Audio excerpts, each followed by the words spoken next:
नमस्कार, मेरा नाम डॉक्टर अभिषेक बंसल है और मैं चीफ हूँ interventional radiology and endovascular surgery eight Akash health care super speciality hospital Dwarka, Delhi से। आज हम बात करने वाले हैं एंडोवास्कुलर सर्जरी और उसके एडवांटेजेस। तो होती क्या है एंडोवास्कुलर सर्जरी? एक बड़ा ही फ्लैशी सा और एक नया सा नाम लग रहा है, बट क्या वाकई में ये नया है? नहीं, ये बहुत सालों से एक एस्टैब्लिश्ड फील्ड है जो दुनिया भर में बहुत ही इफेक्टिवली करी जा रही है और इंडिया में भी काफ़ी टाइम से हम इसको अपने पेशेंट्स को ऑफर कर रहे हैं। और स्पेशली दोज पेशेंट जो एक ट्रेडिशनली सर्जरी पे नहीं जा पाते थे, उनके लिए एक रे ऑफ होप है। सो बेसिकली आपको पता होगा जैसे जैसे मॉडर्न साइंस तरक्की करती जा रही है, उसी तरीके से मेडिकल साइंस भी, चाहे वो सर्जरी हो चाहे वो मेडिसिन हो, टेक्नोलॉजी से काफ़ी इम्प्रूव होती जा रही है। और एक ट्रेडिशनली जिसको हम कहते थे एक बड़ी सर्जरी, यानी कि पूरा छाती खोल रहे हैं या पेट खोल के सर्जरी कर रहे हैं, उसके अपने रिस्क्स और कॉम्प्लिकेशंस होते थे। तो gradually we are moving away from big surgeries, long term surgeries, longer surgeries and moving towards shorter and finer and better surgeries. तो एंडोवास्कुलर सर्जरी एक उसी के इम्प्रूवमेंट और एक एडवांसमेंट है for a lot of diseases. बीमारी कौन कौन सी? जैसे कि जो हमारी गले की नसें होती है जिसको हम कैरोटिड आर्टरी कहते हैं, उसमें अगर रुकावट आती है या फिर कोई प्लाग या फिर कोई ब्लड क्लॉट आता है तो वो ब्रेन में जाके स्ट्रोक की तरह एक प्रेजेंट कर सकता है। उसके लिए ट्रेडिशनली पहले गले में सर्जरी होती थी और उस क्लॉट को निकाल के या प्लाग को निकाल के दोबारा से उस आर्टरी को जोड़ा जाता था।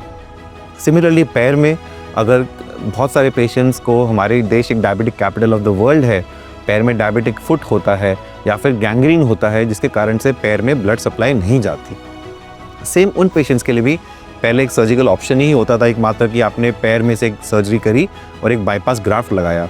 वैसे ही सेम हाथ में, वैसे ही एक हमारी जो मेजर शरीर की नस होती है, जिसे हम अयोटा कहते हैं, उन लोगों में कई बार कुछ लोगों में वो अयोटा फूल जाती है जिसको हम अयोटिक एन्यूरिज्म कहते हैं।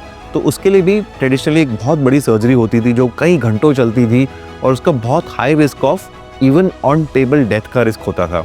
तो अब ये सारी बड़ी और कॉम्प्लिकेटेड और रिस्की सर्जरीज को अवॉइड करके एक एंडोवास्कुलर सर्जरी, यानी कि आप आर्टरी या वेन के अंदर ही अंदर जाके बिना किसी सर्जरी के, बिना किसी जनरल एनेस्थीसिया के, बिना पेशेंट को वेंटिलेटर पर डाले हुए आप उस पेशेंट के आर्टरी और वेन के अंदर एक पतली तार के ज़रिए जाते हैं और उस बीमारी को वहीं के वहीं ठीक कर देते हैं।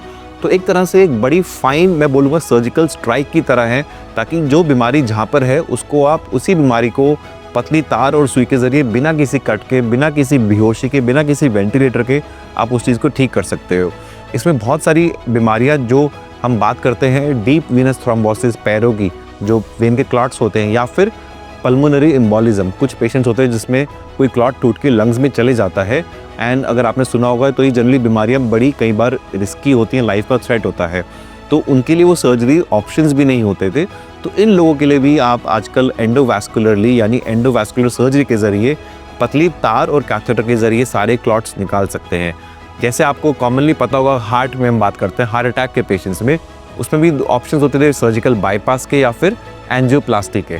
तो मैं बोलूँगा हार्ट के बाहर, अगर हम दिल से बाहर जाएं, बाकी शरीर के अंगों की बात करें, तो सेम जो एंजियोप्लास्टी कार्डियोलॉजिस्ट हार्ट में करते हैं, वही अगर हम उसको एक्स्ट्रापोलेट करें बॉडी के बाकी ऑर्गन्स पे, तो उसको हम एंडोवास्कुलर सर्जरी के ज़रिए ठीक कर सकते हैं बिना किसी लॉन्ग टर्म कॉम्प्लिकेशंस के, लॉन्ग टर्म रिस्क्स के।